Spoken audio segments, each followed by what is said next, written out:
It is Christina from the past bringing to you the next podcast video. Woo! I'll be leaving comments below as before. Woo! Hope you enjoy. Woo! Once upon a time, there was an author who had a podcast.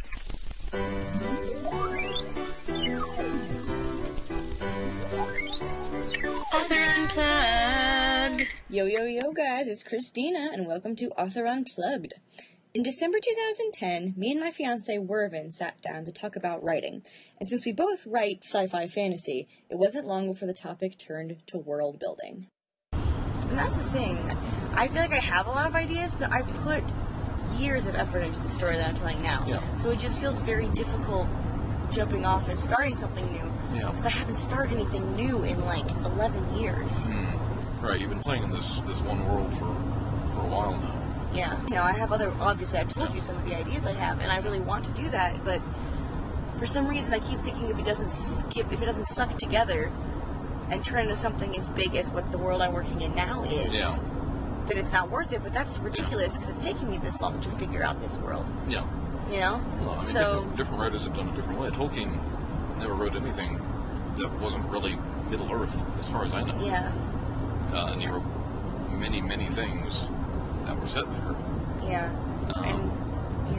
It's true. The world is so full of beautiful things to explore. If I keep putting it into Thoglin, eventually it'll just turn into the real world.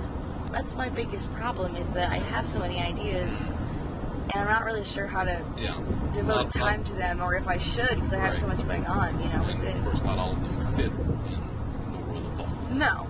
Some of them are very strongly rooted in our world. Yeah.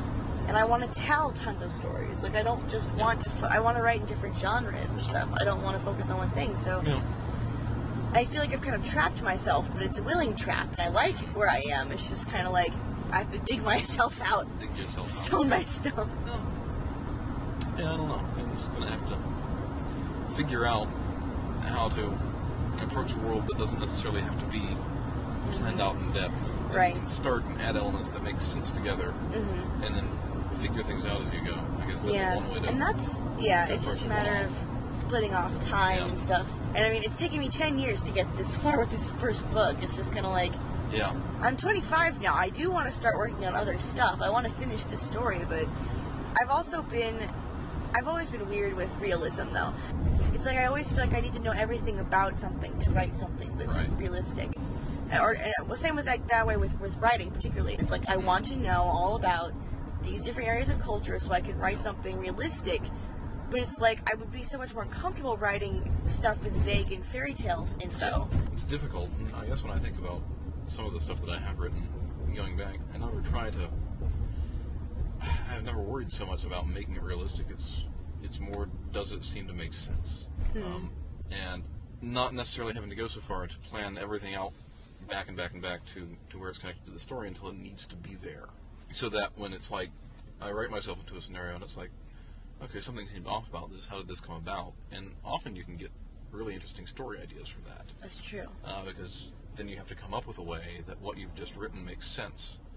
I see the thing, Yeah, I guess what I'm describing here is there are two different ways to come at building a giant world. There's the top-down direction where you plan everything out from a high structure and you say, you know, the world has these 3 countries, and this country is like this, and it has these states, and the government works this way, and it has these key people in it, and, you know, build from the top and keep getting closer and closer and closer and building out each little That's kind of what I've been doing. And the other way to do it is to start from the bottom up and say, you know, here is this character, here's Lottie, and she lives in this town here. And these are her friends, and these are the people they know, and they live in this city, who's governed by this person. And you approach things from the micro level, and then add to them as you need to build out. Sort of a combination of these is probably the best way to go, because sometimes you need to have an overarching structure that your world fits into, and sometimes you just need to focus on letting the characters tell their own story.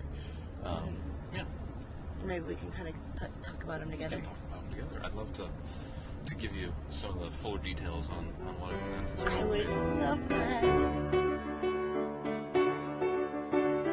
Keep up with my blogs, vlogs, and other writing stuff on my site, canelsonauthor.com/official.